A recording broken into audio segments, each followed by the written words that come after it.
avez sans doute déjà tous entendu parler des changements climatiques ou globaux qui affectent notre planète.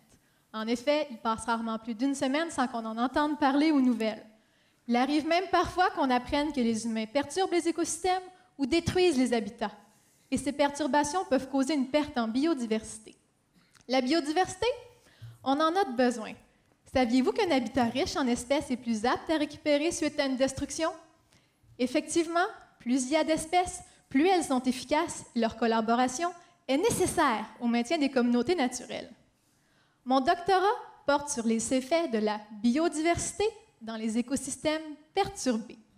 Plus précisément, je m'intéresse aux effets des perturbations multiples sur les communautés animales et végétales du littoral marin du Saint-Laurent. Pour répondre à mes questions, je travaille en milieu intertidal, c'est-à-dire là où il est possible de se promener lorsque la marée est basse. Dans ce milieu, la présence de grandes algues va favoriser la biodiversité. Ces algues sont en quelque sorte l'équivalent des arbres dans une forêt. Donc, sous ces algues, forcément, on va retrouver de plus petites algues et de nombreuses espèces d'animaux tels que des escargots, des oursins et des crustacés. Ces espèces vont s'y protéger des vagues et, lorsque la marée est basse, des fortes températures et de la sécheresse. De plus, les grandes algues vont leur offrir micro-habitats, refuges et nourriture. Pendant plus d'1 an, j'ai fait du jardinage dans cet habitat.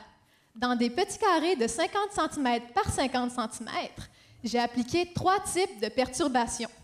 J'ai soit enlevé les grandes algues, soit diminué la quantité des escargots, ou encore, j'ai enrichi le milieu avec de l'engrais.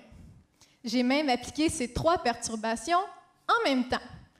Ainsi, j'ai pu évaluer comment ce petit écosystème réagit et récupère en comparant mes carrés manipulés avec des carrés non manipulés. En fait, la multiplicité des perturbations est l'élément central de mon doctorat.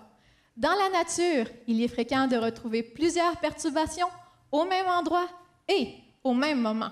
Cependant, les études incluant les perturbations multiples, telles que la mienne, se font rares. D'ailleurs, je m'apprête à comparer les réponses de plusieurs habitants marins du Saint-Laurent. Ainsi, en incluant les perturbations multiples dans les études sur le terrain, cela permettra une meilleure compréhension des mécanismes qui façonnent les communautés et leurs fonctions. Finalement, les écosystèmes marins côtiers sont importants puisqu'ils nous offrent des services écosystémiques tels que l'apport en nourriture et la purification de l'eau. Je crois donc sincèrement que mes études permettront une meilleure gestion de ces milieux, car mieux connaître, c'est mieux protéger. Merci. Bravo!